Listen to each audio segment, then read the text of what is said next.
Baik, terima kasih Bapak Ibu telah hadir pada malam hari ini. Terima kasih kepada moderator, terima kasih juga kepada Bung Dimas ya yang sudah mengajak saya untuk sharing mengenai Aquinas pada sesi hari ini. Saya akan coba untuk share screen saya ya. Saya sudah menyiapkan PPT. Hmm, Ya,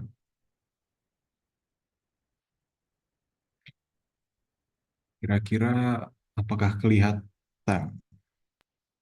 Sudah terlihat ya. Sudah ya? Sudah. Oke,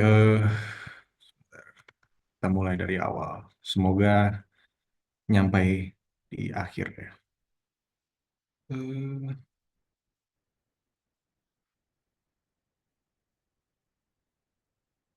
Oke, topik eh, pertama-tama saya izin memperkenalkan diri sendiri. Saya Tobian Pesik ya. Saya dosen filsafat di Universitas Pelita Harapan. Jadi bersama-sama dengan beberapa eh, speaker circles juga ya, sekantor ya, dengan Prof Budi, dengan Pak Fitzgerald. Eh, untuk topik malam ini, saya akan membawa mengenai Thomistic worldview ya, atau pemikiran Thomas Aquinas. Eh, dan topik ini saya rasa penting karena Thomas Aquinas adalah tokoh dalam sejarah gereja yang sangat berpengaruh ya, bahkan sampai zaman sekarang gitu. Saya tidak akan membahas semua detail-detail doktrin-doktrin metafisik yang seringkali dipersoalkan ya. Jadi sudah menjadi template bagi orang yang mempelajari filsafat atau mempelajari teologi gitu ya. Kalau mendengar nama Thomas Aquinas pasti pengen taunya bagaimana Thomas Aquinas membuktikan keberadaan Allah misalnya melalui 5 caranya itu. Meskipun sebenarnya di dalam tulisan-tulisan Aquinas bukan hanya 5 cara ya, tapi lebih dari 5 cara untuk membuktikan keberadaan Allah. Atau misalnya ada orang-orang yang tertarik Thomas Aquinas karena ingin mempelajari bagaimana pemikiran Aquinas bisa diterapkan di ranah-ranah yang lebih spesifik lagi. Misalnya, contohnya ada rekan saya dosen FISIP ya, yang sangat tertarik bagaimana mengaplikasikan pemikiran Thomas Aquinas di ranah politik misalnya. Atau ada juga yang ingin mencari tahu bagaimana pemikiran Thomas Aquinas di dalam ranah hukum gitu ya. Sekarang lagi naik daun di tempat-tempat seperti Amerika Serikat ya, di mana jurisprudensi hukum itu banyak menggunakan pemikiran Thomas Aquinas. Jadi seringkali ketika orang membahas Thomas Aquinas ini eh, sudah ada suatu bayangan ya. Oh, mungkin akan membahas metafisikanya, mungkin akan membahas bagaimana dia menggunakan pemikiran Aristotle, bagaimana dia membuktikan keberadaan Allah dan seterusnya. Saya rasa itu hal-hal yang saudara-saudara kalau mencari di internet juga dapat banyak informasi ya. Jadi bukan itu yang ingin saya bawakan hari ini. Yang saya ingin bawakan adalah eh, saya ingin melihat konteks atau kerangka dasar ya, di dalam pemikiran Aquinas. Apa sih ide-ide besar yang sebenarnya menjadi fondasi seluruh wawasan dunia beliau? Nah, ini eh, salah satu lukisan yang saya suka mengenai Thomas Aquinas, namanya The Apotheosis of Saint Thomas Aquinas yang dilukis oleh Francisco de Zurbaran. Eh, Figur di tengah Bapak Ibu bisa melihat itu Thomas Aquinas ya. Dia menggunakan semacam kalung eh, yang menggambarkan matahari.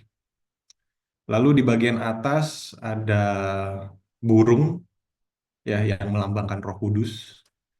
Eh, Lalu di sebelah kiri atas ada Tuhan Yesus dan Bunda Maria. Lalu sebelah kanan ada Allah Bapa ya atau eh, apa ya figur yang bisa dimaknai sebagai Allah Bapa.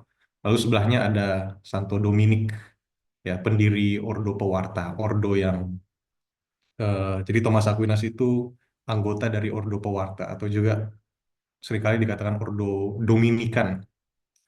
Lalu di sebelah kanan dan kiri dia ada pujangga-pujangga gereja ya. Jadi ada Agustinus, ada Jerome ya. Eh, jadi Agustinus ini panutan teologis Aquinas yang paling dia utamakan. Ada Jerome yang menerjemahkan, dia terkenal menerjemahkan Alkitab ke dalam bahasa Latin. Lalu ada Santo Ambrosius, ada Paus Gregorius ya, tokoh-tokoh bersejarah. Lalu di bagian bawah itu ada pengikut-pengikut Aquinas. Jadi eh, ini lukisan yang cukup dramatis gitu ya. Eh, Seolah-olah Thomas Aquinas itu mendapat pencerahan yang sangat sakti, lalu dikelilingi figur-figur yang hebat begitu ya. Eh, Lukisan ini ingin menggambarkan pada waktu itu ya, tahun di mana ini dilukiskan, betapa sentralnya pemikiran Aquinas bagi kehidupan gereja, khususnya pada waktu itu gereja Katolik ya. Nah, menurut saya Aquinas itu penting ya. Untuk saya pribadi, Aquinas itu figur yang eh, sangat berkesan dalam pembentukan spiritual saya. Ya. Jadi bukan hanya saya membaca Aquinas untuk mempelajari filsafat yang detail mengenai metafisika dan seterusnya, tetapi ada semacam spiritualitas ya di dalam pemikiran Aquinas. Aquinas itu bukanlah seorang pemikir yang terlalu rasionalistik ya seperti filsafat-filsafat modern. Tetapi Aquinas itu eh, dia berangkat dari suatu spirit yang kagum terhadap karya-karya Allah gitu ya. Di mana di dalam aktivitas intelektual kita, kita selalu berjuang untuk mengerti dan mengapresiasi karya-karya Allah di dalam ciptaan dan juga di dalam karya-karya anugerahnya ya. Dan sekarang saya sudah menjadi dosen filsafat di UPH. Dan awal mula saya membaca filsafat itu dari Aquinas ya.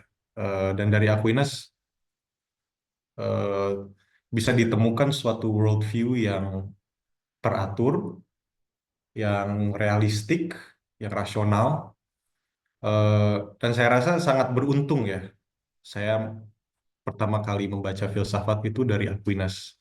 Eh, Pasti beda cerita kalau misalnya ada anak muda tertarik filsafat, mulai membacanya Sartre atau mulai membaca Nietzsche, pasti itu beda cerita nasibnya gitu ya.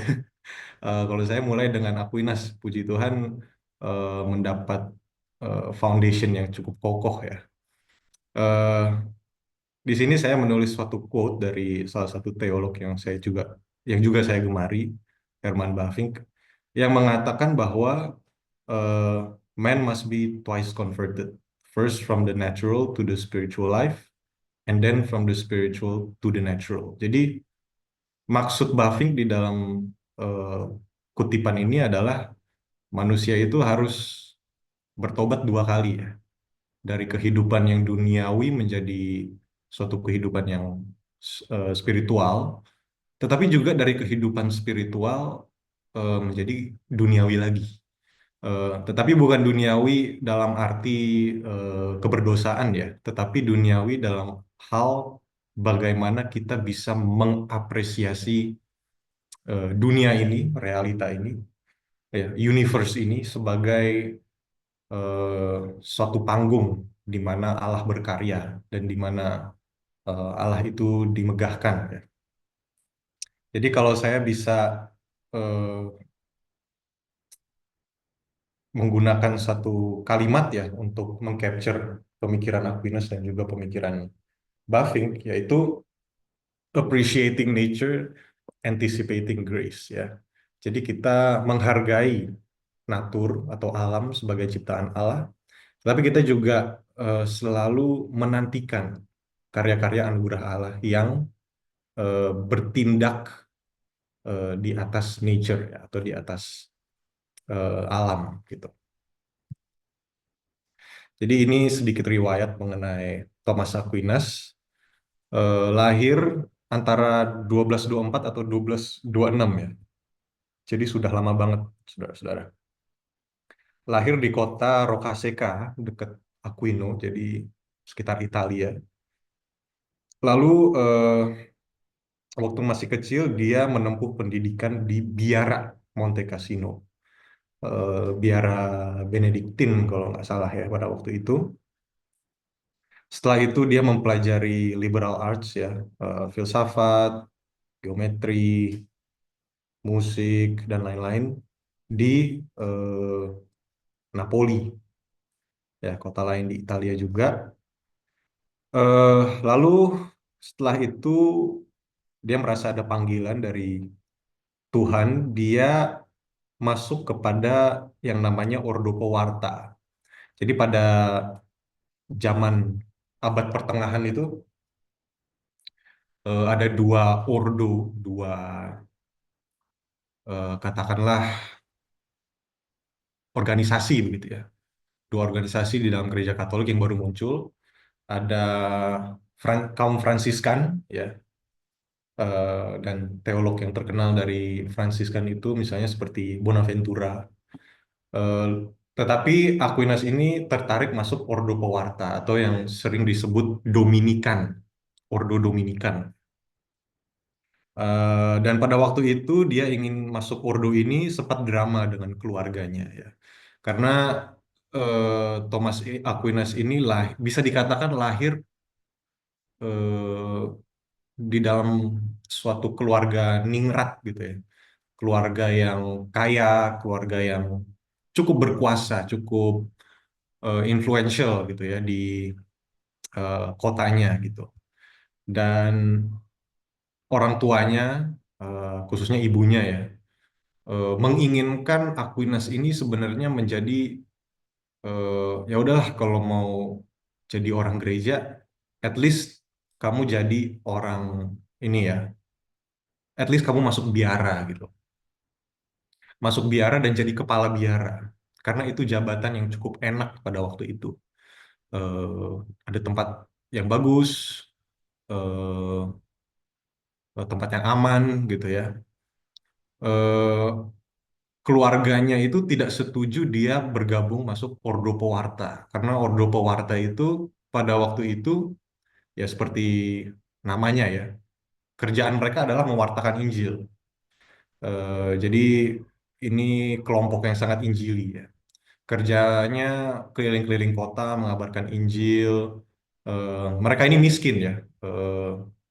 Bahkan Dominikan sampai zaman sekarang itu mereka miskin, tidak eh, kekayaannya itu hampir tidak ada ya. Mereka kalau masuk suatu kota mengandalkan apa yang diberi oleh penduduk kota itu. Kalau nggak dikasih apa-apa ya udah nggak makan gitu ya. Dan ini menurut keluarga Aquinas, aduh, tidak pantas. Kenapa mau jadi orang susah? Kamu itu dari keluarga kaya. Apa mau jadi orang susah? Kenapa mau masuk Ordo Pewarta? Eh, dan kalau nggak salah ibunya ya yang tidak setuju Aquinas masuk Ordo Pewarta. Dia suruh salah satu saudaranya Aquinas untuk ini menculik Aquinas, menculik dan dikurung di rumah gitu ya. Pokoknya kamu tidak boleh ikut Ordo Pewarta, Ordo orang-orang gila ini, yang hanya keliling, miskin, hidup susah, mewartakan Injil gitu ya. Eh, dan cukup intens ya dramanya ya. Bahkan ada upaya, contohnya seperti di lukisan ini, saudara-saudara bisa melihat di bagian belakang di pintu ada perempuan yang sepertinya sedang lari gitu ya. Jadi ceritanya ibunya Aquinas ini eh, bukan ibu, pokoknya salah satu dari anggota keluarganya ini berusaha untuk apa ya, mendistract Aquinas untuk tidak masuk Ordo Pewarta. Jadi seakan-akan diperbolehkan seorang pelacur ya, pekerja seks untuk masuk dan agak merayu Aquinas ya, supaya Aquinas berpikir ah udahlah saya di sini enak gitu ya, dikasih segala macam kenikmatan. Tetapi Aquinas dia sangat ini ya, dia membulatkan tekadnya, lalu dia mengambil kayu ya dari api, lalu dia kejar wanita itu keluar kau gitu ya. Dan dia menggambarkan salib di dinding dan berdoa. Dan pada saat itu konon katanya malaikat-malaikat eh, berdoa bersama beliau ya. Jadi ini salah satu dari banyak cerita yang menggambarkan kekudusan Aquinas gitu. Pada akhirnya juga keluarganya menyerah ya. Ya udah, lu mau ikut Ordo Pewarta silakan deh.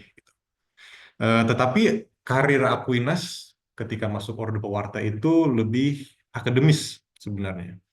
Jadi beliau pergi ke Paris bertemu mentornya Santo Albertus Magnus, dan dia mempelajari filsafatnya Aristotle. Dan setelah itu dia berkarir sebagai magister. Dan sampai pada saat ini oleh Gereja Katolik, Aquinas itu dikenal sebagai Doktor Angelicus, ya, angelic doctor atau guru malaikat gitu ya, karena memang di karya-karya Aquinas dia banyak menjelaskan mengenai malaikat-malaikat. Tapi dia juga disebut doktor komunis ya. Komunis ini bukan komunis Marx ya dan Stalin gitu, bukan. Komunis itu artinya common atau umum. Jadi guru umum, karena hampir tidak semua sih, tapi hampir semua topik di dalam teologi Kristen itu disentuh dan dijelaskan oleh Aquinas. Eh, Penting juga untuk mengerti konteks historisnya ya. Jadi Aquinas ini berkarya eh, di puncak abad pertengahan atau yang disebut High Middle Ages, ya sekitar tahun 1000 sampai 1300. Dan ini momen penting dalam sejarah Eropa ya. Karena Eropa itu bergeser dari yang tadinya masyarakat feodal, masyarakat yang eh, sukanya ada kerajaan-kerajaan kecil yang sering ribut gitu ya. Mereka bergerak dan banyak faktor ya. Yang pertama, ekspansi pengaruh Islam. Jadi Aquinas pada waktu itu banyak juga berdialog dan berdebat dengan filsuf-filsuf, teolog-teolog Islam. Eh, dan bahkan tulisan-tulisan Aristotle itu sebenarnya sumbernya dari filsuf-filsuf Islam yang menerjemahkan karya-karya Aristotle ya. Jadi bisa dikatakan bahwa Aristotle yang Aquinas pelajari adalah Aristotle versi Islam atau Aristotle yang em, dijelaskan oleh misalnya Ibn Sina, Ibn Rushd, dan seterusnya. Yang kedua, ilmu pengetahuan Yunani ya, jadi Greek Sciences, seperti metafisika, epistemologi, eh, terutama oleh karena teks-teks Aristotle itu mulai muncul lagi. Jadi sebelumnya itu mungkin kebanyakan filsafat Neoplatonik atau Plato. Lalu pada zamannya Aristotle itu, pada zamannya Aquinas itu baru muncul ulang karya-karya Aristotle berkat filsuf-filsuf Islam yang menerjemahkannya dan menyebarkannya. Jadi pada waktu itu kondisi teologi di Eropa itu mereka harus berpikir ya, wah ini ilmu pengetahuan Aristotle ini mulai muncul, gimana relasinya dengan iman Kristen yang kita imani ini, gitu ya. Lalu ada juga urbanisasi dan pertumbuhan ekonomi ya. Pada waktu itu eh, muncullah kota-kota besar ya. Jadi sebelumnya abad pertengahan awal itu banyak orang tinggalnya di kampung dengan sistem feodal, ada tuan, lalu ada ksatria-ksatria, lalu ada apa ya, eh, orang yang bekerja di ladang gitu ya, seperti di film apa tuh film Braveheart gitu ya, tinggalnya di kampung ya. Tapi pada zaman Aquinas mulai berkembang kota-kota besar, ya urbanisasi yang begitu berkembang ya. Kota-kota seperti Paris, Napoli, Oxford. Jadi ini tempat-tempat atau pusat-pusat ekonomi, ya. Ekonomi budaya. Pada waktu itu kota yang paling megah dan berkembang itu Paris, ya. Dan ada juga perkembangan budaya universitas yang paling terkenal pada waktu itu adalah Universitas Paris, di mana teolog-teolog, filsuf-filsuf itu berkumpul untuk berdebat, untuk belajar. Em, Kenapa hal ini penting untuk dimengerti ya? Karena pemikiran seseorang itu tidak pernah lepas dari konteksnya. Jadi meskipun memang ada prinsip-prinsip dari Aquinas yang eh, masih berlaku sampai sekarang dan menurut saya merupakan pemikiran filsafat yang real ya, yang realistis. Tetapi banyak juga hal-hal yang harus kita mengerti. Oh, dia mengatakan begitu karena memang dia produk zamannya gitu ya. Nah, ini sedikit penjelasan mengenai karya-karya Aquinas. Aquinas ini penulis yang sangat produktif, ya, saudara-saudara. Dan saya yakin tidak ada satu orang di Zoom call ini, termasuk saya, yang bisa mengalahkan produktivitas Aquinas menulis ya. Dia menulis karya-karya ensiklopedis seperti Summa Theologia, Summa Contra Gentiles. Ini apa ya, kayak ensiklopedia teologi yang sangat-sangat rumit gitu ya. Ada karya-karya perdebatan. Jadi dia berdebat mengenai apa itu kebenaran, apa itu kristologi, apa itu jiwa, seperti apa kuasa Allah dan seterusnya. Lalu dia juga menulis penafsiran ya, komentari filosofis seperti Aristotle, Boethius, tetapi juga komentari biblika. Jadi dia ini Aquinas ini banyak menulis penafsiran Alkitab ya, seperti antara lain Ayub dan Mazmur, karena Ayub dan Mazmur itu kan banyak kaitannya dengan hikmat praktis. Tetapi memang Aquinas itu sangat cinta sekali dengan Injil Yohanes, karena Injil Yohanes ini Injil yang paling filosofis gitu ya. Eh, Pada mulanya adalah firman. Wah, apa itu artinya? Gitu. Tetapi beliau juga eh, menulis khotbah-khotbah ya, homiletika dan karya-karya liturgis. Eh, Foto ini orang-orang Bandung pasti tahu. Ini foto kapel rumah sakit, eh, rumah sakit apa ya saya lupa. Borromeus, Carolus, Carolus Borromeus ya. Di Bandung. Ya, ini kapelnya ya. Dan di bagian atas kapel itu ada tertulis kata-kata yang ditulis oleh Aquinas. Adoro te devote, latens deitas. Saya mengagumi engkau ya Allah yang tidak terlihat. Ya. Jadi ini karya-karya Aquinas itu sangat luas ya, dan sampai hari ini bahkan belum semua karyanya itu diterjemahkan secara komplit dari bahasa Latin. Ada satu orang yang membuat suatu perhitungan gitu ya. Kalau kita mengumpulkan semua karya-karya Aquinas selama dia berkarir ya, itu totalnya itu 8 juta kata. Eh, dan kalau dihitung masa karirnya, maka kesimpulannya adalah dengan begitu banyak karya yang dia tulis dengan waktu yang sebegitunya, maka estimasinya adalah Rata-rata Aquinas itu menulis 4.000 kata per hari. Ya, 4.000 kata per hari. Saya per tahun aja ngeluarin satu artikel pusing ya. Nah, Aquinas ini nulis 4.000 kata per hari. Ya, rata-rata ya. Tentu dia dibantu oleh sekretaris-sekretarisnya ya. Mungkin kira-kira dia ada 3 sekretaris yang membantu ya.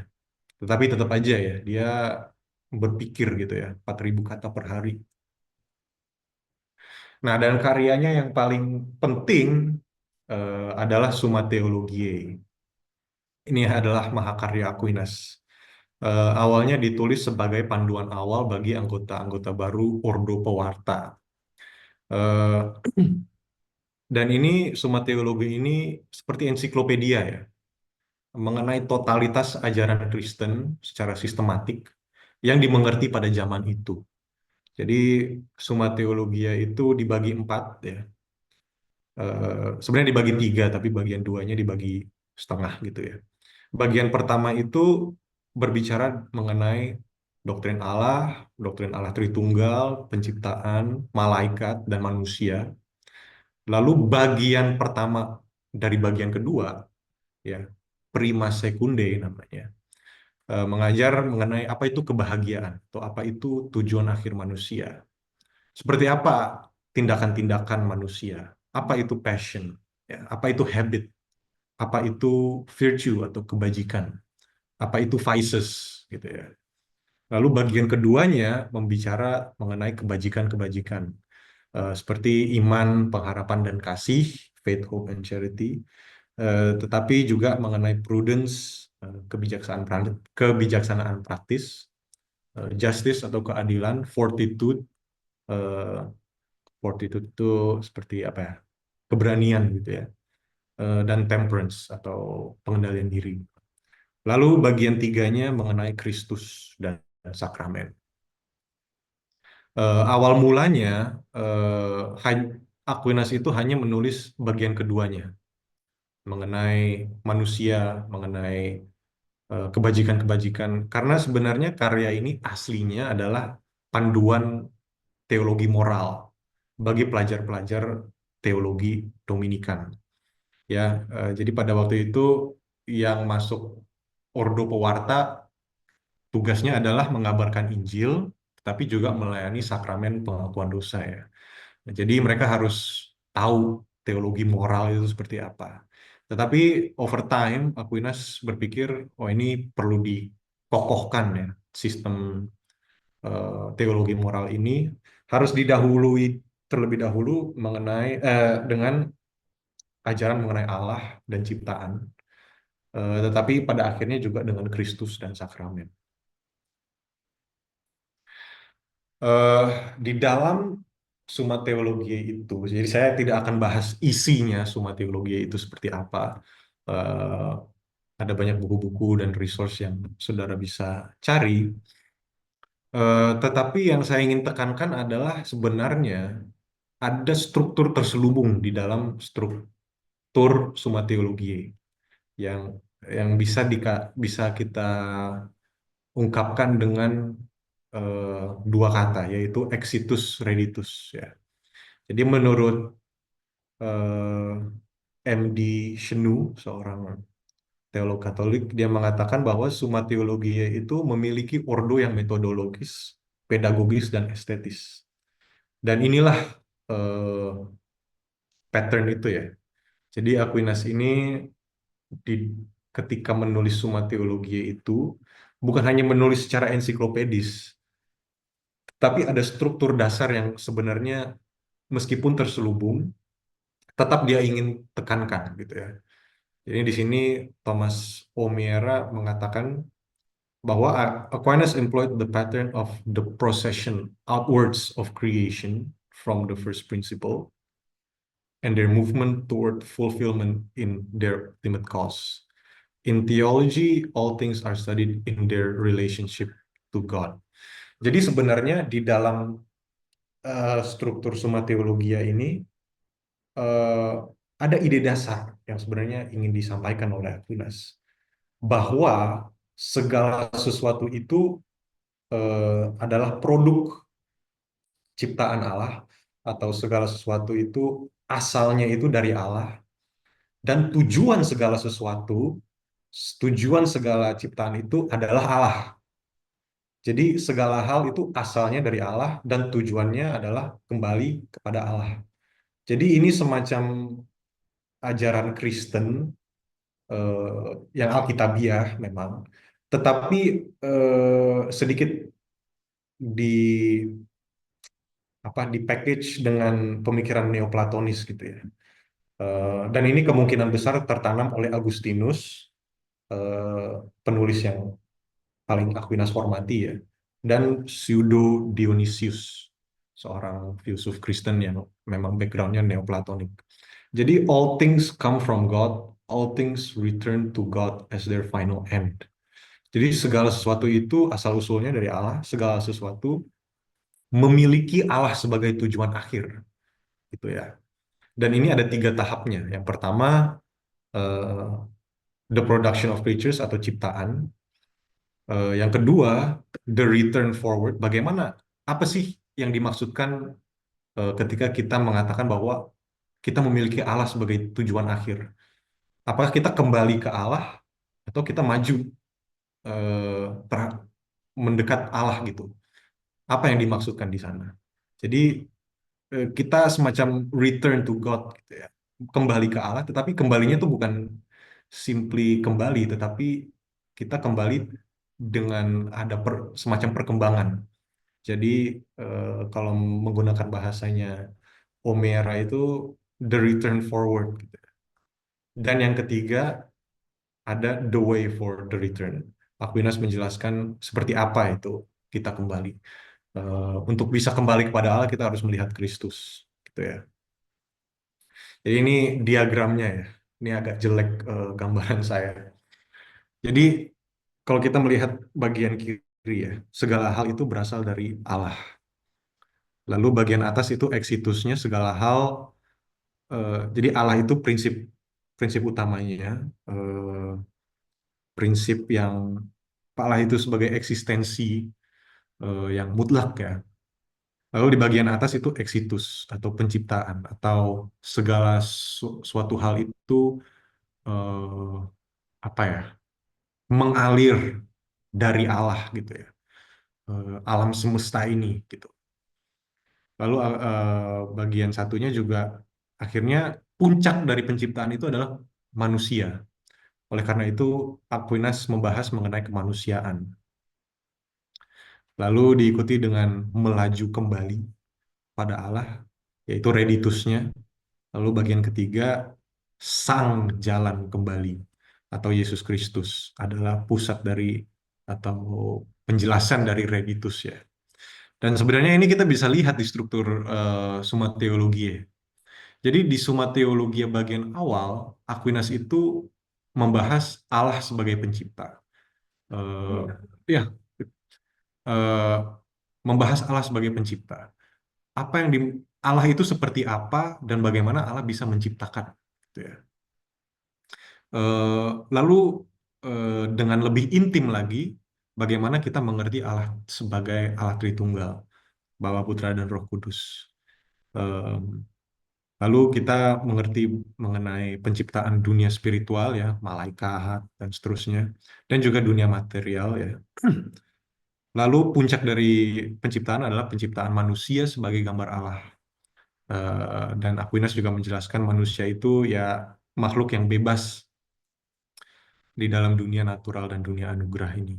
Jadi di Summa Theologia pertama itu dia menjelaskan secara sistematis setiap topik ini, tetapi ada temanya bahwa segala suatu hal ini prinsipnya adalah Allah dan mengalir dari Allah gitu ya. Lalu Summa Theologia 2, kedua bagiannya itu dia ingin mengerti manusia ya.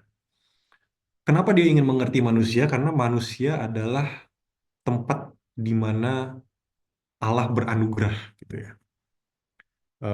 Dan Aquinas ini ingin mengerti orang yang diselamatkan atau orang yang diberi anugerah atau orang yang diberi grace ya Roh Kudus itu seperti apa. Untuk bisa ngerti seperti apa, terlebih dahulu kita harus mengerti prinsip psikologisnya gitu ya. menjadi manusia itu apa sih? Eh, jadi dia membahas human action, passion, habit, virtue, vice. Dia ingin menggambarkan peta kehidupan manusia itu seperti apa, agar pada nantinya kita bisa mengerti bagaimana Allah bertindak di eh, di dalam manusia itu. Jadi ibaratnya kalau misalnya kita ingin berperang gitu ya, em, pasti sebelum perang kita harus memastikan intelijen kita itu infonya benar ya. Seperti apa medan perang? Apa kita bisa maju sebelah kanan atau sebelah kiri? Jadi sebelum kita berperang kita harus tahu dulu medannya ya. Dan menurut Aquinas Allah itu beranugerah di dalam manusia. Oleh karena itu kita harus tahu manusia itu apa gitu ya. Struktur dasar manusia itu apa. Jadi di Sumat di bagian keduanya kedua sekunda sekunde eh, dia membahas bagaimana manusia menjadi lokus atau tempat anugerah Allah ya. Dan itu dia jawab melalui yang namanya kebajikan. Manusia itu harus ada iman, pengharapan, kasih, tetapi juga kearifan, keadilan, keberanian, pengendalian diri ya, dikaitkan dengan khotbah di bukit. Jadi eh, menurut Aquinas orang yang tersentuh oleh anugerah Allah itu bisa dipaketkan gitu ya ketika kita membaca khotbah di bukit gitu ya. Diberkatilah orang yang de. Nah, itu orang yang dipenuhi anugerah Allah gitu ya. Eh, dan di Summa Theologiae bagian ketiga dia membahas Kristus dan sakramen. Jadi setelah kita tahu manusia yang seperti apa manusia dan seperti apa manusia yang tersentuh oleh anugerah Allah, akhirnya dia menutupi dengan ini loh, m- m- model atau prototip yang sempurna, manusia yang paling sempurna yang eh, menerima anugerah Allah yang menjadi apa ya, semacam bukan hanya role model sih tetapi prototype gitu ya. Eh, Contoh yang paling cemerlang yaitu Yesus Kristus.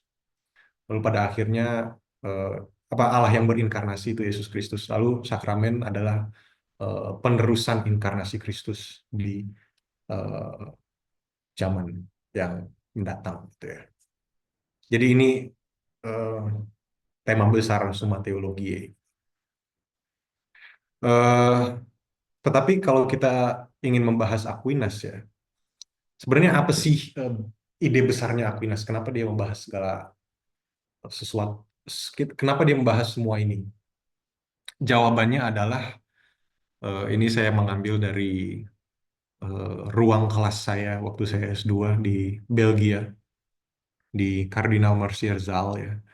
Di bagian atas ini nggak kelihatan di foto sih, karena kecil banget tulisannya. Di bagian apa? Bagian atasnya itu tertulis kutipan dari Thomas Aquinas. Inter omnia vero hominum studia sapientiae studium est perfectius sublimius utilius et iucundus. Yang berarti di antara semua pengejaran manusia, pengejaran kebijaksanaan merupakan yang paling sempurna, paling agung, paling berguna, dan paling membahagiakan ya. Jadi tema besar ya. Kalau saudara-saudara mau membaca apapun mengenai Aquinas, yang penting mengingat ini. Tema besar Aquinas adalah bagaimana kita mengejar yang namanya kebijaksanaan atau hikmat gitu ya. Eh, jadi tema besar Aquinas adalah sebenarnya hikmat. Ya, dalam bahasa Yunaninya Sophia, dalam bahasa Latinnya Sapientia. Nah, apa itu hikmat? Apa perbedaan hikmat dan pengetahuan? What is the difference between wisdom and knowledge? Seringkali orang menjawab, ya knowledge itu apa ya? Knowledge itu pengetahuan yang kita tahu A, B, C. Tetapi wisdom itu lebih misterius. Wisdom itu tidak proposisional. Wisdom itu atau yang namanya hikmat itu apa ya? Suatu hal yang supernatural. Sebenarnya bukan begitu ya bagi Aquinas ya. Bagi Aquinas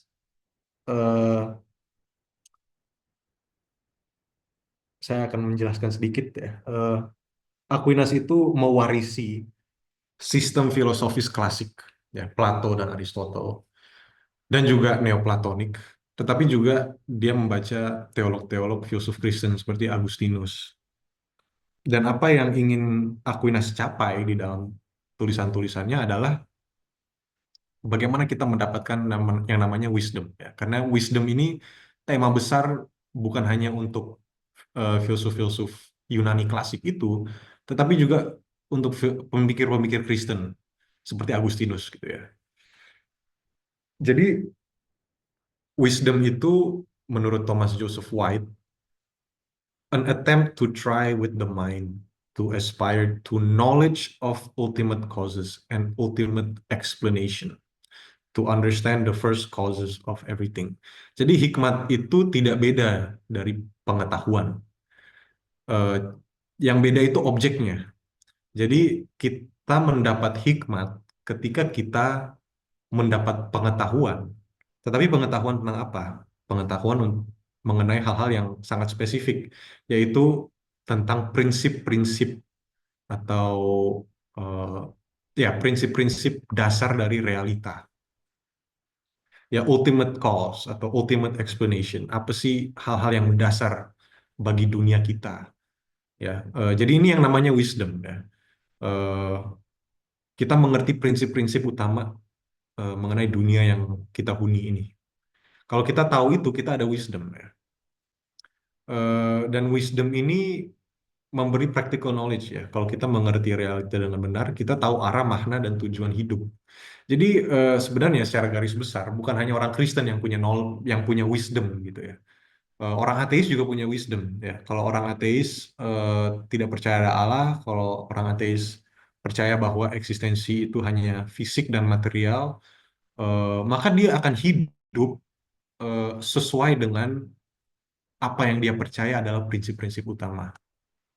Jadi kalau eh, dia tidak percaya ada Allah, semua hanya material, maka dia akan hidup sesuai dengan apa yang dia percaya itu. Begitu juga dengan misalnya eh, orang yang apa ya, scientistic ya, yang percaya bahwa realita itu hanya realita yang bisa disentuh oleh sains. Maka dia akan hidup sesuai dengan asumsi dia itu, bahwa yang paling dasar adalah itu, saya akan hidup sesuai dengan itu gitu. Atau misalnya kalau ada orang penganut ajaran Buddha misalnya ya, bahwa ada sistem karma dan ketiadaan itu, maka dia akan hidup sesuai dengan apa yang dia percaya itu. Jadi apa yang kita percaya sebagai realita dasar itu memberi wisdom, memberi mengarahkan cara kita hidup gitu ya. Ini kutipan yang cukup panjang ya, dari Summa Theologiae 1. eh, Dia menggunakan analogi seperti arsitek ya. Ketika ada ketika kita membangun suatu bangunan, eh, orang-orang yang meletakkan batu, meletakkan semen, dibandingkan dengan arsitek yang mendesain gedung itu, siapa yang lebih mengerti? Tentu arsiteknya, gitu ya. Di sini dikatakan, he who plans the form of the house is called wise and architect, in opposition to the inferior laborers who trim the wood and make ready the stones. Jadi eh, apa ya, orang yang mengerti struktur dasar dari bangunan yang akan dibangun, dia itu lebih berhikmat. Dia bisa mengarahkan ketika ada orang yang salah meletakkan batu atau salah ukuran gitu ya. Karena dia tahu ide, what is the big idea gitu yang ingin dicapai gitu ya. Ini analogi yang Aquinas gunakan. Lalu di bagian akhir dia mengatakan, therefore he who considers absolutely the highest cause of the whole universe, namely God, is most of all called wise.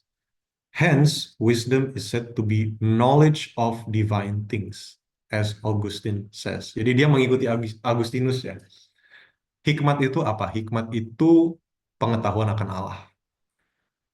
Karena pengetahuan akan Allah itu menjadi eh, apa ya, interpretatif key atau kunci bagaimana kita bisa menafsirkan realitas gitu ya. Jadi ketika kita apa ya, ketika kita mengenal Allah, kita ada pengetahuan mengenai Allah, kita tahu seperti apa, eh, bagaimana kita harus bertindak dan bagaimana kita harus menilai setiap situasi yang kita hadapi sehari-hari gitu ya. Kalau mobil kita diserempet lah, atau kita melihat orang yang membantu orang miskin lah, kita bisa menilai kira-kira apa makna dan tujuan, signifikansi dari semua itu. Dan ketika prinsip tertingginya itu berbeda, pasti cara kita menafsirkan realita itu beda ya. Jadi ini ide besarnya di dalam pemikiran Aquinas.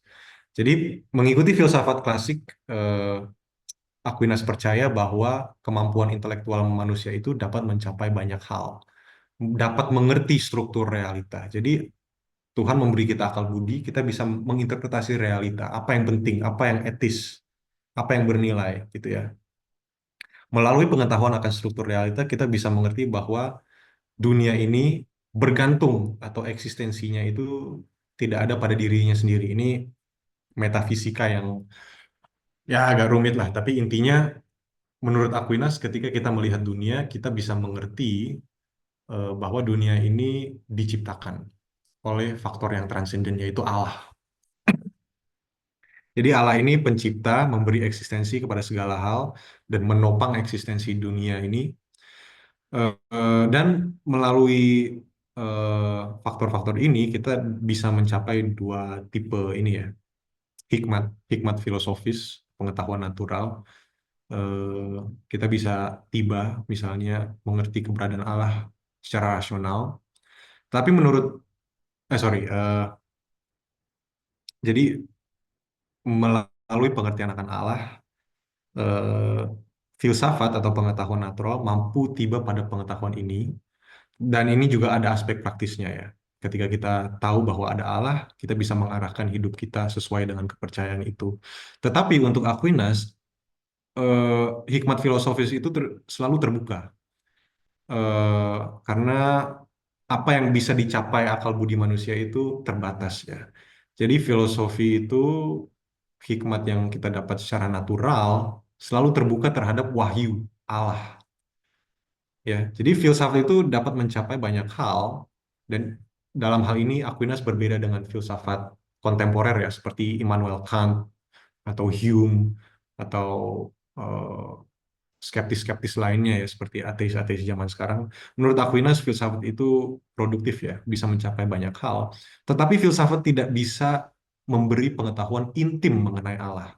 Jadi kita hanya mengenal Allah sebagai, oh ya, dunia ini ada, harus ada yang menciptakan dong. Harus ada penyebabnya, penyebabnya itu Allah. Tetapi kalau kita mengenal Allah hanya sebagai sang penyebab dunia ini, itu bukan pengetahuan intim gitu. Jadi kalau saya ada teman misalnya, eh, saya mengenal teman saya bisa tahu, oh, lu bisa begini karena bapak lu begitu gitu ya. Tapi saya kan belum tentu saya kenal bapaknya secara langsung gitu. Jadi selalu ada ruang bagi wahyu ilahi atau anugerah Allah yang merupakan pengetahuan intim mengenai Allah yang dikomunikasikan kepada manusia. Dan dalam hal ini, apa yang diwahyukan Allah tidak menganulir atau berkontradiksi dengan apa yang kita bisa capai secara natural, eh, tetapi menyempurnakannya gitu ya. Kalau sebelumnya eh, saya mengenal, saya ada gambaran mengenai bapaknya teman saya melalui apa yang diceritakan teman saya.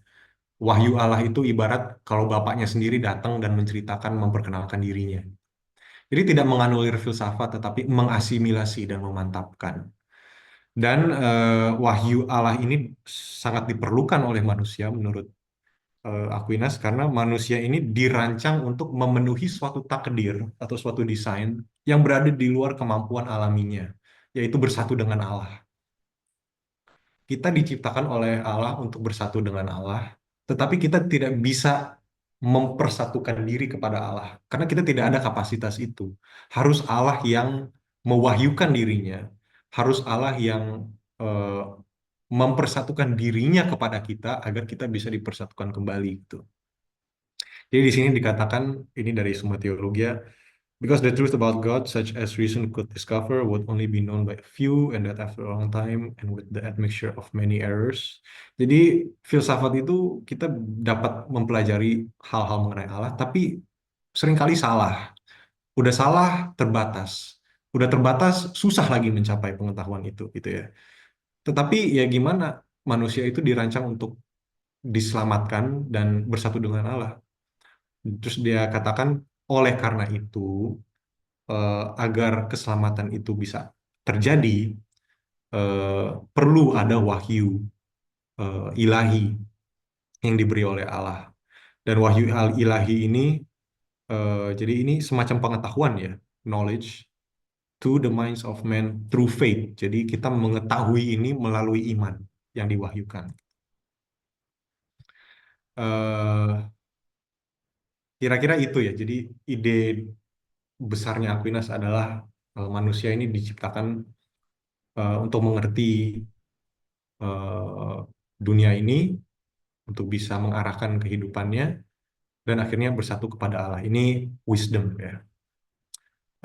Saya nggak akan tahu, saya nggak tahu ini waktu saya masih ada berapa ya. Nanti kalau sudah mau diberhentikan, diberhentikan aja ya. Eh, karena ini saya nggak tahu bisa selesai atau enggak. Tapi saya akan berusaha untuk cepat ya. Eh, saya akan menjelaskan sedikit mengenai prinsip-prinsip realita menurut Aquinas. Jadi prinsip itu ya cara untuk menangkap atau memahami realita. Eh, Setelah sesi ini, kalau mungkin saudara-saudara tertarik mempelajari Aquinas, apapun aspek dari pelajaran Aquinas itu, mungkin eksistensi Allah, atau kristologi, atau metafisika, epistemologi, atau apapun itu, yang penting ingatlah apa yang akan saya jelaskan, yaitu prinsip-prinsip ini, prinsipio.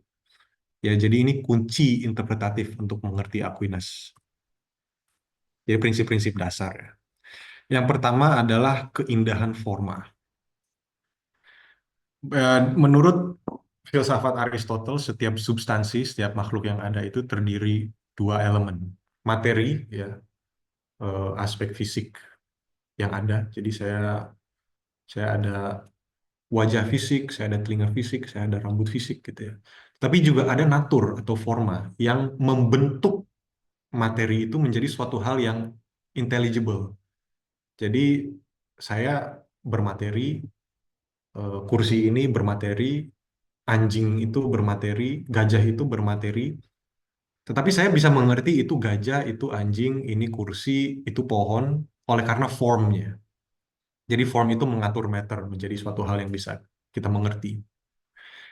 eh jadi form dan natur ini memberikan rentang aktivitas atau mode yang tepat kepada setiap makhluk ya. Jadi saya bisa berbicara, saya bisa eh, mendengar, saya bisa bernalar, itu karena saya ada form atau natur manusia. Kalau matter itu dipersatukan dengan form anjing, maka matter itu bisa berkaki empat, berbulu, menggonggong gitu ya. Eh, dan form itu suatu hal yang indah, ya. Tuhan senang memberi kehidupan dan eksistensi pada makhluk hidup gitu ya. Jadi ini quotes dari Homer juga yang saya ambil. For Aquinas, not only the intricacy and order of creation, but the individual being and prowess of each creature, no matter how tiny or transitory, glorify God. Ya, these frogs or those palm trees, in their temporality and limitation, in their specific form and individuality, realize God's ideas and wisdom. Jadi setiap makhluk yang ada, setiap form yang ada itu eh, menunjukkan kasih Allah dan hikmat Allah gitu ya. Dan fokus kepada form ini eh, awal mulanya karena Aristotle ya. Aristotle itu dia seorang biologis dan dia sangat kagum dengan sistem biologis hewan-hewan yang dirancang begitu rumit ya. Dan Aquinas mewariskan kerangka pikir seperti itu. Dan melalui form, ketika kita mengerti natur manusia atau natur anjing atau natur jerapah, kita bisa mengapresiasi hikmat Allah gitu ya. Bahwa apa ya, contohnya manusia bisa berhubungan seks lalu muncul lagi manusia baru gitu ya. Itu kan proses yang dipikirkan oleh Allah gitu ya. Atau misalnya kok bisa ya pohon apel menghasilkan buah yang begitu manis gitu. Eh, Setiap form, setiap makhluk, setiap natur yang ada itu ada wisdomnya, ada rancangannya, ada keindahannya. Dan ini apa ya, Allah dimegahkan melalui form-form ini. Itu menunjukkan betapa Allah itu berhikmat gitu ya. Jadi jangan mencari yang supernatural atau yang unnatural di dalam realitas alam. Ini sebenarnya kita salah mengerti keindahan dan hikmat Allah. Jadi eh, saya kasih contoh ya. Saya pernah mengikuti suatu seminar eh, mengenai teologi. Lalu pembicaranya menceritakan seperti ini. Dia menganalisa DNA manusia. Eh, Dia menceritakan mengenai DNA manusia. Lalu ada satu zat di dalam manusia, kalau nggak salah namanya laminin atau apa gitu lah. Bentuknya salib. Lalu dia menjelaskan, tuh kan ini zat ini ada di dalam manusia bentuknya salib. Berarti ini bukti bahwa eh, kekristenan itu benar dan Allah itu beriman. Menurut saya itu salah itu.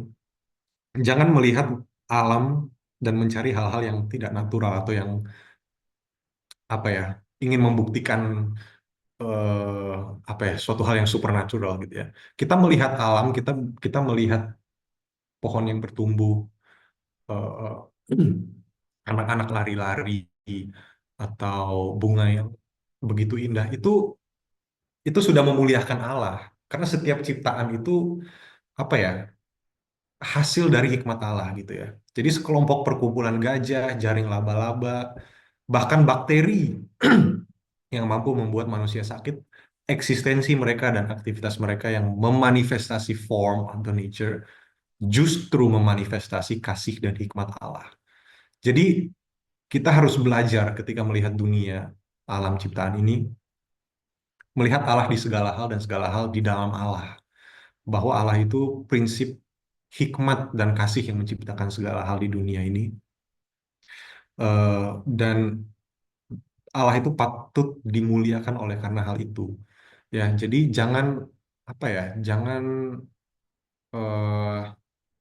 jangan sengaja cari-cari apa namanya, jangan sengaja mencari-cari mujizat, hal-hal yang supernatural gitu ya. Jangan begitu. Kita melihat alam aja, alam ini ciptaan Tuhan dan ketika kita melihat betapa rumitnya alam, kita bahkan lebih mengapresiasi Allah lagi sebagai sumber gitu ya.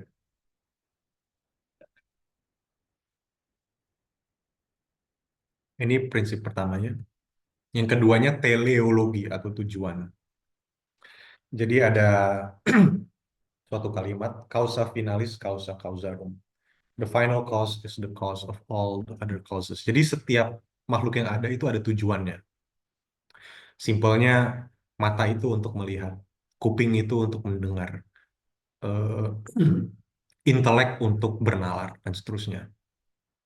Bagi Aquinas, kuasa dan keindahan ciptaan serta Tuhan sebagai penciptanya dapat ditemukan dalam hal-hal biasa yang beraktivitas demi mencapai tujuan.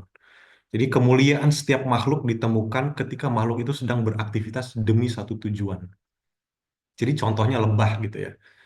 Eh, Ketika kita mempelajari lebah yang bisa memproduksi madu, eh, apa, melindungi ratunya dan segala macam, eh, dia lebah itu kan kunci ekosistem ya, agar ekosistem itu tidak runtuh dan sebagainya. Hal biasa seperti itu aja itu udah memuliakan Allah. Karena bisa ya hal-hal ini bergerak dengan kesendiriannya menuju suatu tujuan.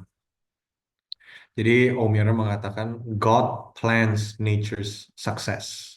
Ya, Allah merancang suksesnya alam secara individual dan secara keseluruhan. Tetapi alam itu bukan panggung mujizat ya.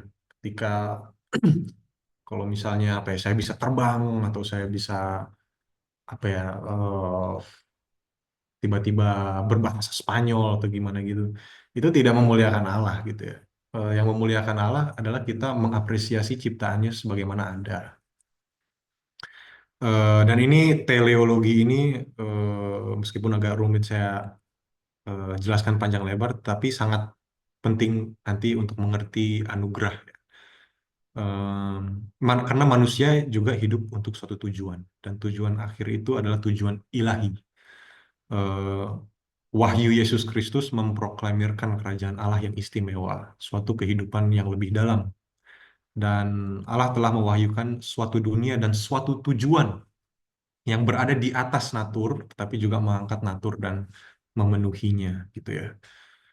Eh, dan menurut Aquinas, jadi human nature itu kita ada form human nature atau natur manusia, dan natur manusia itu ada tujuannya, tetapi kita juga diberi grace. Dan grace ini adalah form yang baru.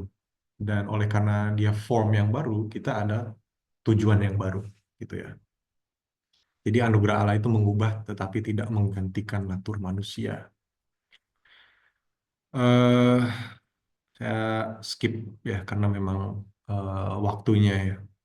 Eh, Prinsip ketiga adalah martabat menjadi penyebab. Saya ini agak susah menerjemahkan ini ke dalam bahasa Indonesia ya. Tetapi menurut Aquinas, salah satu prinsip dasar realita adalah setiap makhluk memiliki potensia, yang kadang-kadang ditranslate sebagai power, ya, kemampuan atau kuasa ya. Tapi mungkin tepatnya filosofisnya adalah daya kausalitas. Jadi saya bisa menyebabkan tangan saya untuk naik, saya bisa menyebabkan mulut saya untuk berbicara, saya bisa membakar suatu gedung, saya bisa apa ya, saya bisa mengolah bahan kimia, saya bisa masak eh, apa ya, telur, saya bisa bikin kue. Jadi saya sebagai makhluk ada potensi ya, ada power, ada daya kausalitas gitu ya. Dan Tuhan ini memberi semua makhluk sebuah karunia yang besar. Karunia menjadi penyebab, gitu ya. The gift of being a cause. Dan Aquinas mengatakan on account of the abundance of his goodness. Jadi oleh eh, karena begitu kaya eh, kuasa dan kebaikan Allah, God has communicated to creatures the dignity of causality. Tuhan menganugerahkan makhluk-makhluk ciptaannya untuk ada, untuk bereksistensi dan bertindak ya, untuk berinteraksi dengan environment-nya gitu ya. Dan segala makhluk yang ada menjadi bagian dari realita yang stabil, yang bergerak dan berkembang gitu ya. Dan Aquinas mengatakan bukan karena ketidaklengkapan atau kelemahan Tuhan maka dia memberikan kuasa kepada makhluk ciptaan, melainkan karena kepenuhannya yang sempurna, yang cukup untuk dibagi dengan semua makhluk. Jadi kita ada semacam martabat ya, martabat yang dari Allah untuk menjadi agen, menjadi makhluk yang independen gitu ya. Betul bahwa hanya ada satu penyebab utama, yaitu Allah. Tetapi bukan berarti setiap makhluk ciptaan itu menjadi boneka ya, yang udah sudah dimutlakkan oleh Allah. Eh, Setiap makhluk ciptaan menjadi penyebab sekunder. Jadi we are real causes. Jadi kalau saya mengangkat botol ini bukan karena Allah merasuki saya lalu tangan saya bisa diangkat seperti ini, atau kalau hujan misalnya karena Tuhan lagi marah lalu dia mau membanjirkan Jakarta gitu ya. Tetapi ya memang natur itu berjalan dengan sendirinya. Bukan berarti lepas dari kuasa Allah, bukan. Tetapi eh, Allah itu merancang bagaimana alam itu seharusnya berjalan. termasuk kita gitu ya. Jadi kemegahan Allah terlihat bukan karena secara mujizat gitu ya. Kita tiba-tiba dikasih superpower, tapi kita memberi ketika Allah memberi setiap makhluk kemandirian yang sesuai dengan natur masing-masing gitu ya. Jadi Allah tidak dimuliakan ketika sering menginterupsi ciptaannya. Ini prinsip yang penting karena kalau kita lupa akan hal ini, kita bisa jatuh kepada fundamentalisme agama atau ateisme, ya menurut Omer. Jadi tuh kalau kita gagal membedakan antara penyebab utama dan primer yaitu Allah dan penyebab sekunder yaitu kita, eh, dia katakan we will confuse the causalities of creatures and creature to risk replacing God by a creature or a creature with God. Jadi orang-orang yang terlalu fundamentalis agama gitu ya, dia menghilangkan aktivitas makhluk ciptaan. Jadi dia menafsir seluruh realitas ini, wah ini gara-gara Allah. Kalau ada orang sembuh berarti Allah mengasihi orang itu. Kalau orang itu sakit berarti orang itu terkutuk. Atau misalnya kalau hujan, wah ini gara-gara eh, Allah marah atau gimana gitu. Jadi dia menghilangkan aktivitas makhluk ciptaan bahwa yang namanya awan-awan, manusia, bakteri itu juga bisa bertindak gitu ya dengan sendirinya. Tapi kalau kita melupakan hal ini, kita juga bisa menjadi ateis gitu ya. Orang ateis itu menghilangkan primary cause, menghilangkan Tuhan, menghilangkan penyebab utama yang mendasar, yang transenden gitu.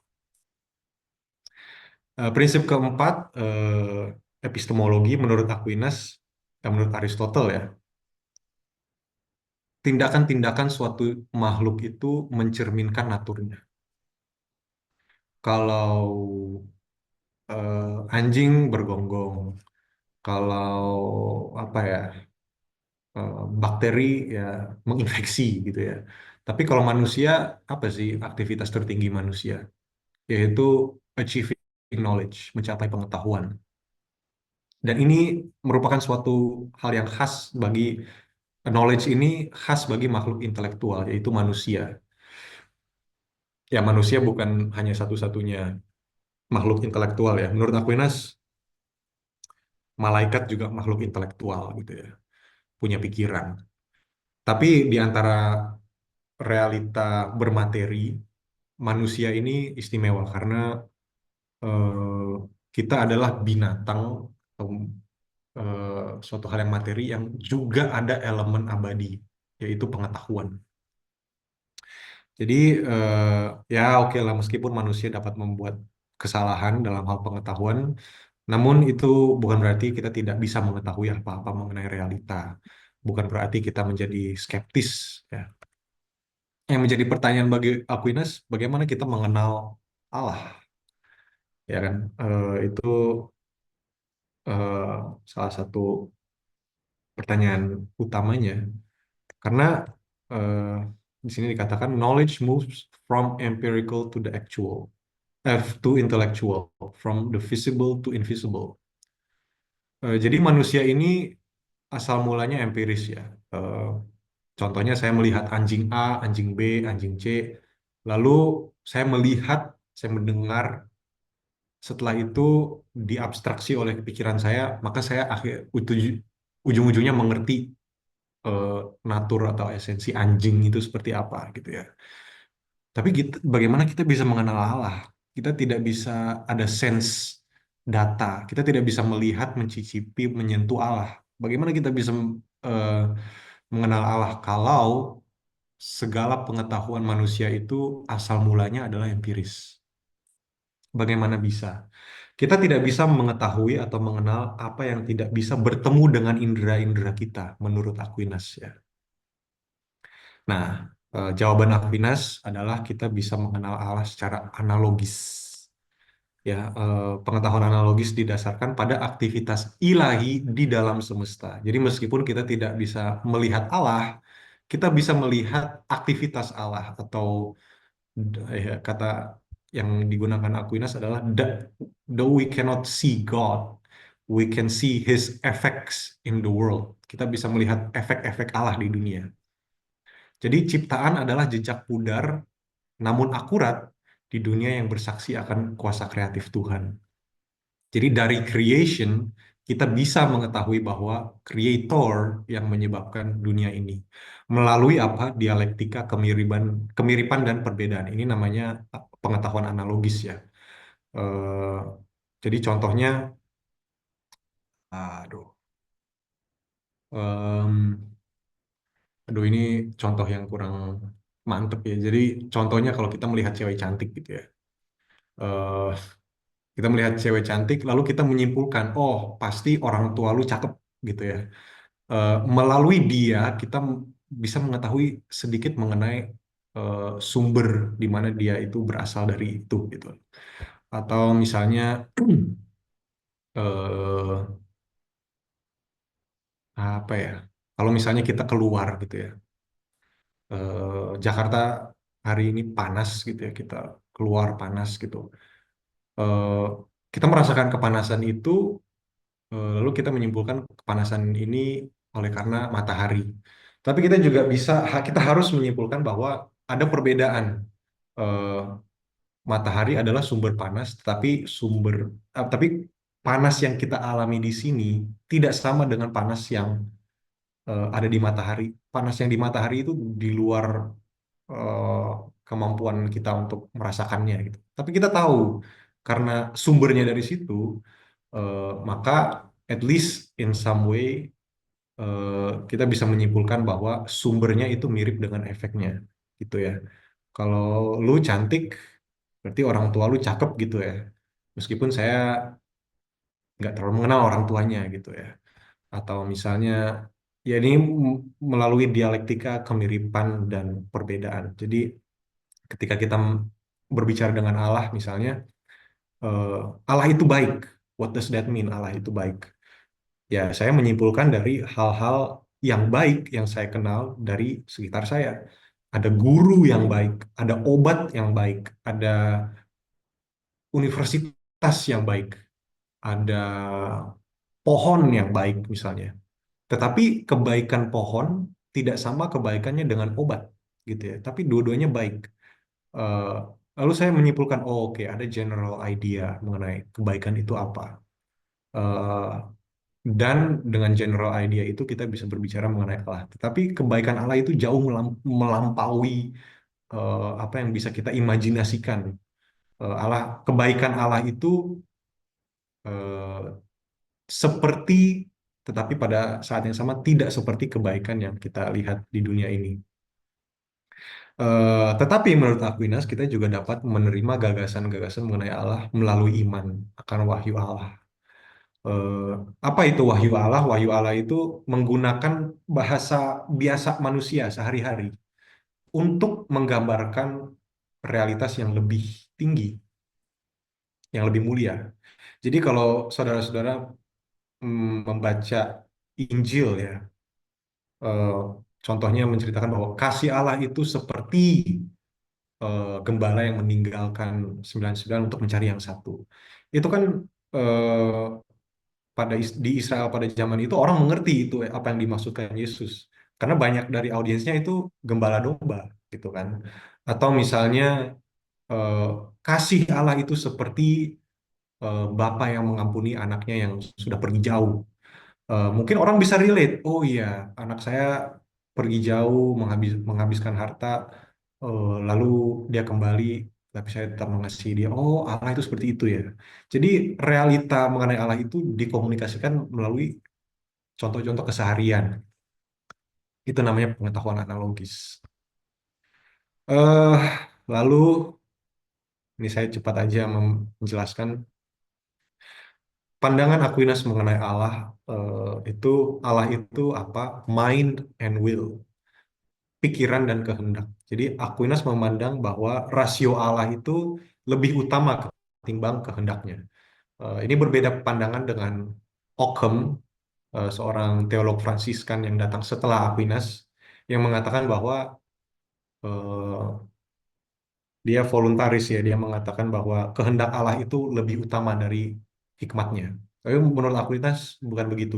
Hikmat Allah lebih utama kehendak daripada kehendaknya, meskipun menurut doktrin simplisitas itu hal yang sama ya.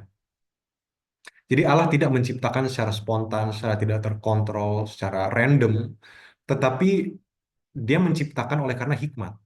Oleh jadi kita ini free choices born of sublime intelligence. Melalui teleologi yang saya jelaskan sebelumnya, alam semesta ini menunjuk kepada sebuah rancangan, rancangan yang didesain oleh Allah gitu ya. Dan Allah ini bagaikan seorang pelukis yang pada akhirnya merealisasi ide-ide menjadi realitas melalui ciptaan gitu ya. Saya suka sekali naik gunung ya. Apalagi naik gunung yang keren gitu ya. Eh, Tidak pernah gagal untuk kagum ya akan ciptaan Allah. Kayak bisa ya Tuhan itu merancang bumi itu seperti ini, begitu indah, begitu kompleks, begitu berwarna, begitu beragam gitu ya. Ya sebelum Tuhan menciptakan, eh, Tuhan sudah dengan hikmat mengetahui apa yang Dia mau cipta dan apa rancangan ciptaan itu gitu loh. Jadi di sini dikatakan God is the cause of things through His intellect and will.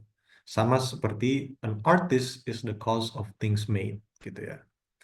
Jadi the artist works through an idea conceived in the intellect and through the love of his or her will related to something. Jadi seorang artis, seorang pelukis, dia ada ide terlebih dahulu dan dia merealisasikan itu. Dan ini kalimat yang sangat indah dari Aquinas ya. So God the Father works in creatures through His Word, the Son, and through His love, which is the Holy Spirit.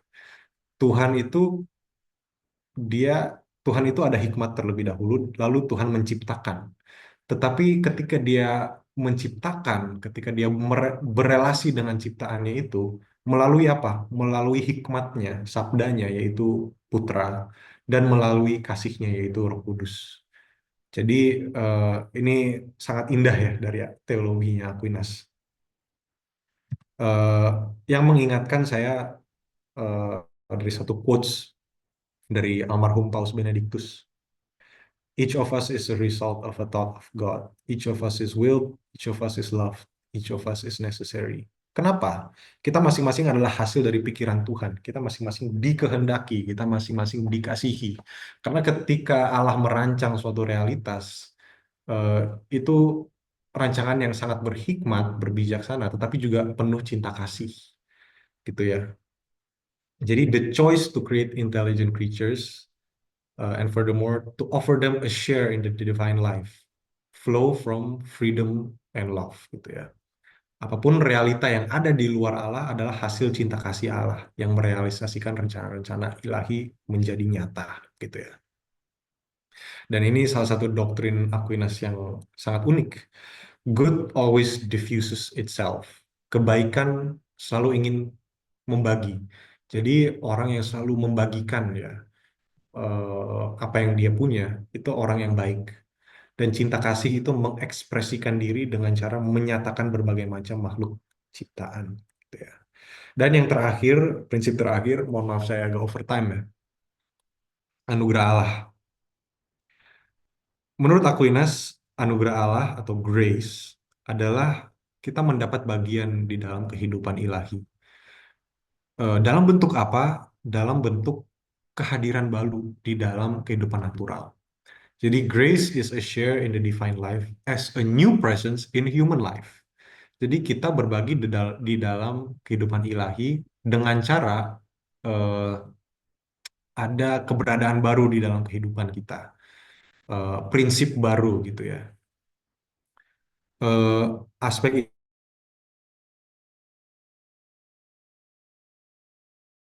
kita tiba-tiba menjadi Superman, eh, ya saya sebagai Toby tetap menjadi Toby gitu ya, tetapi saya menjadi Toby yang baru dengan prinsip kehidupan yang baru, dengan eh, life source yang baru. Eh, Sehingga eh, apa ya? Kita tidak bisa mengatakan bahwa aspek ilahi atau anugerah Allah ini menggantikan atau mengkutuk ciptaan, khususnya mengkutuk manusia gitu ya. Eh, Hanya ada satu Allah pencipta dan penebus, sehingga kedua karya Allah yang natural dan supernatural itu bekerja dengan harmoni. Berbeda tetapi selaras ya. Jadi di sini dikatakan the gift of grace does not proceed from the light of nature, but is added to it, bestowing a higher modality gitu ya. Dan dikarenakan sumber teologi Kristen adalah inkarnasi Allah, maka teologi mencari kesinambungan antara kemanusiaan sebagaimana dimengerti oleh filsafat, oleh psikologi, oleh antropologi dengan anugerah Allah gitu ya. Jadi salah kalau kita mengatakan bahwa apa ya, psikologi itu sesat, antropologi itu sesat, karena eh, yang menciptakan manusia adalah Allah. Kita mengerti rancangannya melalui peta psikologi atau peta biologi dan seterusnya. Tapi di atas itu, on top of that, ada anugerah Allah yang mampu apa ya, memberi manusia cara hidup yang baru. Jadi grace atau anugerah brings nature to completion. Di kedua realm ini, natur dan grace menjadi satu eksistensi bagi manusia. Sehingga nature and grace ini merupakan dua hal yang berbeda, tetapi tidak bisa dipisahkan. Karena untuk Aquinas kedua ini harus sejalan dan harmonis ya.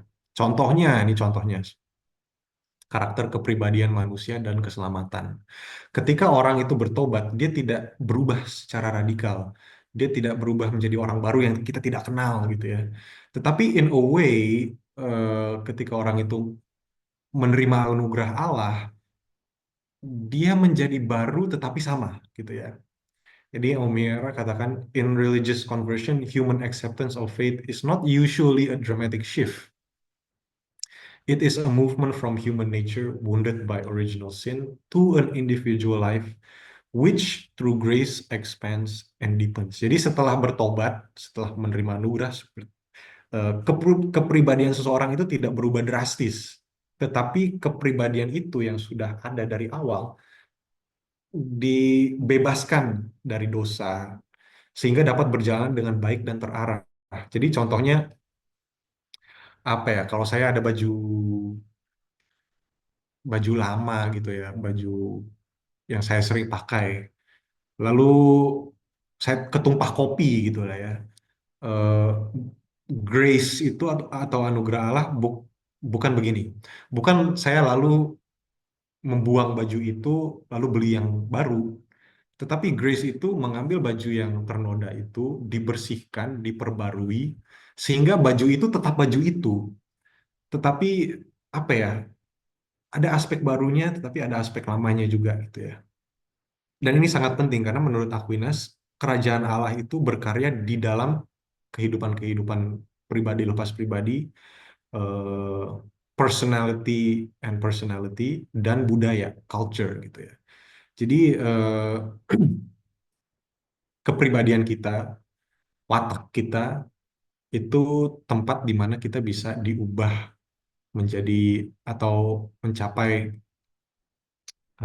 rancangan yang sudah ditetapkan oleh anugerah gitu ya.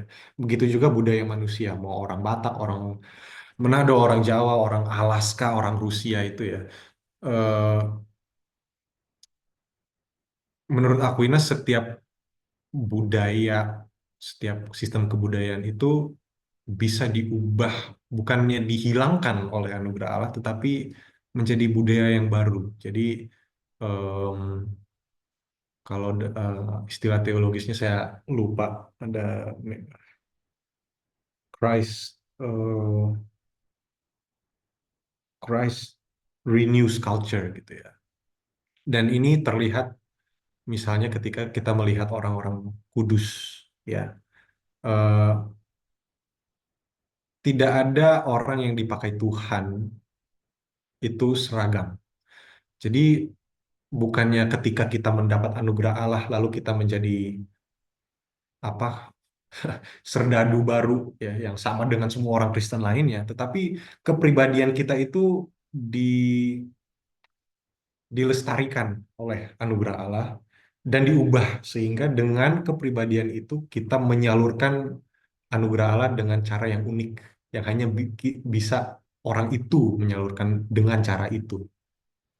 Contoh, di slide ini ada banyak orang-orang santo santa terkenal gitu ya.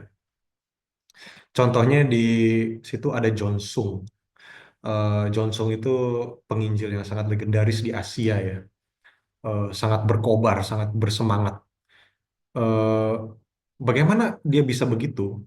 Dia memang watak atau memang eh, karakternya adalah orang yang tegas, orang yang bersemangat, orang yang berapi-api. Ketika dia disentuh oleh anugerah Allah, maka semangat berapi-api itu diubah menjadi suatu hal yang memuliakan Allah gitu ya. Karena dia mengelilingi Asia, dia eh, mer, apa, dia mendisiplinkan gereja, ayo bangun gitu ya. Eh, dan ini menjadi inspirasi bagi banyak kita yang mungkin terinspirasi oleh gerakan reform Injili gitu ya, yang sangat mendewakan John Sung gitu ya. Dikit-dikit membicarakan John Sung gitu. Karena itu salah satu personality yang unik yang dipakai oleh Tuhan. John Sung tetap John Sung gitu ya. Tetapi disentuh oleh anugerah Allah, wataknya itu bisa apa ya, bisa menjadi suatu hal yang baru gitu. Tetapi tidak semua orang seperti itu. Tidak semua orang Kristen ketika disentuh oleh anugerah Allah menjadi seperti John Sung yang berapi-api, berkobar-kobar, menginjili kiri kanan. Tidak semua begitu. Contoh, di sebelahnya foto John Sung itu salah satu penulis saya terfavorit, Thomas Merton. Thomas Merton ini dia seorang introvert, intelektual, kontemplatif. Sebelumnya dia sangat duniawi ya. Dia menulis bukunya Seven Story Mountain. Itu bukunya sangat bagus, autobiografinya. Bagaimana dia menceritakan cara dia jatuh cinta dengan Allah ya.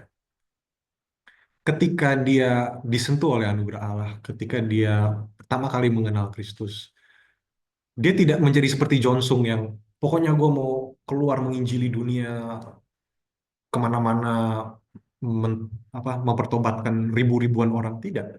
Apa yang dia lakukan? Dia masuk ordo terapis, bukan ordo terapis ya, ordo terapis, Order of Order of Cistercians of the Strict Observance. Jadi ini salah satu ordo monastik Katolik yang sangat-sangat tegas. Tinggal di biara, tidak boleh keluar, setiap hari hanya berdoa, baca buku, makan, dan kerja. Lalu ya dia cuman keseharian itu tinggal di dalam kamarnya sendiri, menyendiri gitu ya. Dan dia katakan ini four walls of my new freedom. Saya memiliki kebebasan yang baru ketika saya masuk biara itu, ketika saya apa ya berada di tempat terpencil yang terlepas dari dunia itu. Tetapi melalui apa ya spirit kontemplatif Thomas Merton yang sangat-sangat dalam, dia menulis autobiografinya dan autobiografi itu menyentuh banyak sekali orang gitu ya. Jadi bukannya grace itu menghilangkan watak asli orang, tetapi watak asli orang itu eh, menjadi sarana anugerah ketika diperbaharui dan diberi tujuan. Dan setiap santo dan santa, setiap orang kudus, setiap orang Kristen yang ada di dunia ini harus merenungkan bagaimana kepribadian saya, sebagaimana saya ada, itu bisa dipakai oleh Allah menjadi pengaruh gitu ya. Eh, saya kira untuk materi cukup sampai sini ya, karena sebagian besarnya sudah selesai. Ini sedikit informasi mengenai Aquinas hari ini. Aquinas ini masih sangat berpengaruh di dalam kalangan Dominikan, juga di dalam bukan hanya gereja Katolik, tapi Reform juga ya, yang mengedepankan Reform Catholicity atau Classical Theology Retrieval. Di dalam dunia psikologi juga Aquinas sangat berpengaruh ya. Ini ada quotes dari Thomas Merton. For me, to be a saint means to be myself. The secret of my identity is hidden in the love and mercy of God. Jadi Aquinas ini sangat penting bagi integrasi psikologi dan teologi ya, karena psikologi itu dimengerti sebagai framework spiritualitas gitu ya. Lalu di dalam dunia seni dan estetika berpengaruh spiritualitas juga. Eh, di dalam seni dan estetika ini menarik ya. Ini cerita menarik. Hari ini kita mendapat paus baru ya, Paus Leo ke-16. Paus Leo ke-16 itu lulus dari Universitas Santo Thomas S3-nya. Universitas Santo Thomas Aquinas di Roma. Rektor universitas itu yang sekarang namanya Thomas Joseph White. Dan kalau saudara melihat foto di bawah ini, band ini yang pada pakai gitar-gitar ini namanya The Hillbilly Thomists. Jadi ini romo-romo profesor-profesor Dominikan ya, ahli-ahli Aquinas yang senang eh, musik bluegrass ya, country. Dan mereka keliling Amerika apa ya, ngetur gitu ya. Karena mereka percaya bahwa sebenarnya kebudayaan, apapun kebudayaan itu, yaitu hasil dari hikmat Allah, termasuk country music ya. Jadi rektor Universitas Santo Thomas Aquinas atau rektor Angelicum yang sekarang itu seorang penyanyi country gitu ya. Jadi untuk recap beberapa prinsip-prinsip dari Aquinas, teologi Aquinas mengarah kepada otonomi ciptaan. Ya, setiap makhluk ada martabat, ada aktivitas ordo dan keindahan tersendiri, mengarah kepada manusia, kapasitas kemandirian dan tanggung jawab pribadi, kepada kemuliaan Allah sebagaimana dikenal melalui ciptaan, dan lebih dalam lagi di dalam pribadi Kristus. Dan yang terakhir kepada panggilan manusia, yaitu untuk berbagi dalam hikmat dan kasih Allah Tritunggal melalui anugerah yang merupakan New Life Principle. Eh, saya menutup, maaf ini overtime banget ya, eh, suatu cerita mengenai Aquinas ya. Eh, Ketika Aquinas sudah mendekat apa ya, karirnya sudah berjalan dan tidak lama sebelum dia meninggal, konon katanya ada satu cerita, dia meninggal 7 Maret 1274. Eh, ada satu cerita setelah dia beribadah, dia berdoa di ruangnya sendiri. Lalu ada orang dari luar yang mendengar, ini Aquinas ngobrol ke siapa ya, gitu ya. Dan konon katanya Aquinas itu sedang berbicara dengan patung salib Yesus gitu ya. Dan Yesus bertanya kepada Aquinas, Aquinas, apa yang dia katanya bahasa Latin, Bene scripsisti deme Toma, gitu ya. Engkau telah baik menulis mengenai aku. Eh, Apa yang engkau inginkan sebagai imbalan? Kalau kalau Tuhan Yesus nanya kepada saya ya, Tobi, lu udah keren menulis tentang saya. Lu mau imbalan apa? Saya akan minta Tuhan kalau boleh saya liburan ke Jepang gitu ya, atau saya minta BMW gitu ya. Tapi dia bertanya kepada Thomas Aquinas, eh, well, have you written of me, Thomas? What would you have as your reward? Dan jawaban Aquinas adalah non nicete Domine. Dan ini yang bisa diartikan nothing but you, O Lord. Saya hanya ingin Engkau, Tuhan, gitu. Jadi kehidupan Aquinas ini kehidupan yang sangat sederhana, yang terarah kepada Kristus, kehidupan sederhana yang diubah oleh Kristus, dan kehidupan sederhana yang disatukan dengan Kristus, gitu ya. eh Sangat inspiratif. Saya sangat overtime, mohon maaf. Eh, Sekarang kayaknya waktu untuk tanya jawab. Silahkan kalau ada pertanyaan-pertanyaan. Terima kasih.